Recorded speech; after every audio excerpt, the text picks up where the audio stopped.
தமிழ்நாட்டில் வரலாற்று சிறப்புமிக்க ஒரு ஆட்சி மாற்றம் உண்டாகிவிட்டது என்று மகிழ்ச்சிப்படவா, அல்லது மீண்டும் அதே அரசியல் பரிதாபங்கள் நடக்கிறது என்று வருத்தப்படவா?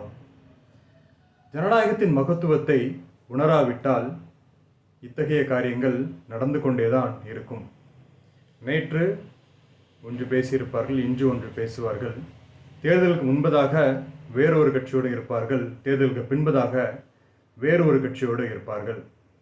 ஆட்சிக்காக, ஆட்சி அதிகாரத்திற்காக என்ன வேண்டும் என்றாலும் செய்வார்கள். உண்மையை மறைப்பார்கள், சத்தியத்தை மறந்திடுவார்கள். இப்படிலாம் இருந்தால் நாடு உருப்படுமா? ஆட்சி அமைக்கிறதுக்கு முன்பதாகவே இப்படிப்பட்ட காரியங்கள் இருந்தால் எப்படி சிறந்ததொரு ஆட்சி அமைக்க முடியும்? ஜனநாயக மகத்துவம் அறிந்தால் ஒற்றுமை உண்டாகும். பிரிவினை இல்லாமல் ஒற்றுமையாய் மக்களுக்காக செயல்படுவார்கள். ஜனநாயகம் என்றால் மக்களால் மக்களுக்கானது. மக்களுக்கானது எது என்பதை நன்றாக அறிந்து ஆராய்ந்து கண்டுகொண்டு அதை செயல்படுத்த மக்களால் தேர்ந்தெடுக்கப்படும் நபர்கள் செயல்பட்டால் சிறந்ததொரு ஜனநாயகம் அமையும்.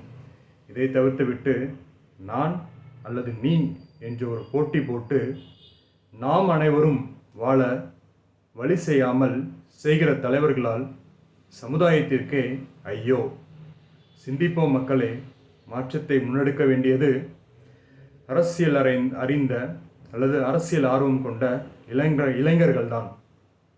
தலைவர்களை நம்பி, மாற்றத்தை நம்பி ஏமாந்தது போதும், இனியும் ஏமாற வேண்டும் என்று நினைக்கிறீர்களா?